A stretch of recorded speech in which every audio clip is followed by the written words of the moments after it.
இந்த படத்தோட கிளைமேக்ஸ கண்டிப்பா யாருமே கெஸ் பண்ணிருக்க மாட்டாங்க. இன்னைக்கு நம்ம ஒரு தரமான கொரியன் சைக்காலஜிக்கல் த்ரில்லர் படத்தை பத்தி தான் பார்க்க போறோம். நம்ம படத்தோட ஹீரோ அவரோட அப்பா அம்மா அண்ணனோட ஒரு புது வீட்டுக்கு ஷிஃப்ட் ஆகியிருக்காங்க.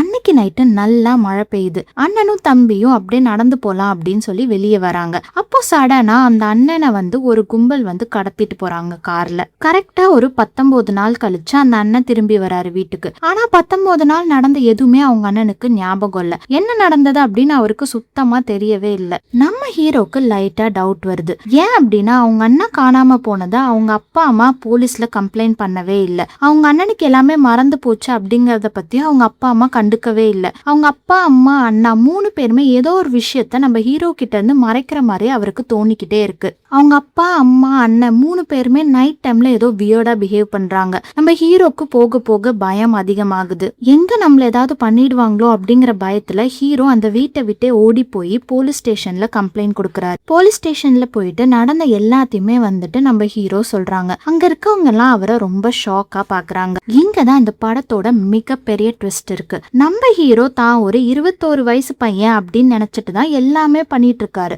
ஆனா உண்மை என்ன அப்படின்னா நம்ம ஹீரோக்கு இப்ப வயசு 41 ஆகுது. அதை அவரால் நம்பவே முடியல. ஆனா நடக்கிற விஷயங்கள் எல்லாத்தையும் பார்த்ததுக்கு அப்புறமா அவருக்கு புரியுது உண்மையாவே தனக்கு 41 வயசு தான் ஆகுது அப்படின்னு சொல்லிட்டு. நம்ம ஹீரோ வயசானவர் அப்படின்னா தான் அண்ணன்னு சொல்ற அந்த சின்ன பையன் யாரு? அவங்களோட அப்பா அம்மா ஏன் நம்ம ஹீரோ கிட்ட போய் சொல்றாங்க? தான் வாழ்க்கையில நடந்த 20 வருஷத்தை நம்ம ஹீரோ எதுக்காக மறந்துட்டாரு? அப்படி என்ன அவர் வாழ்க்கையில நடந்திருக்கும்? எதுக்காக அவங்க எல்லாரும் அந்த புது வீட்டுக்கு போனாங்க? இந்த எல்லா கேள்விக்கும் பதில் தெரியணும் அப்படின்னா நம்மளோட மிஸ்ஸஸ் தமிழ் வாய்ஸ் ஓவர் சேனலை சப்ஸ்கிரைப் பண்ணுங்க.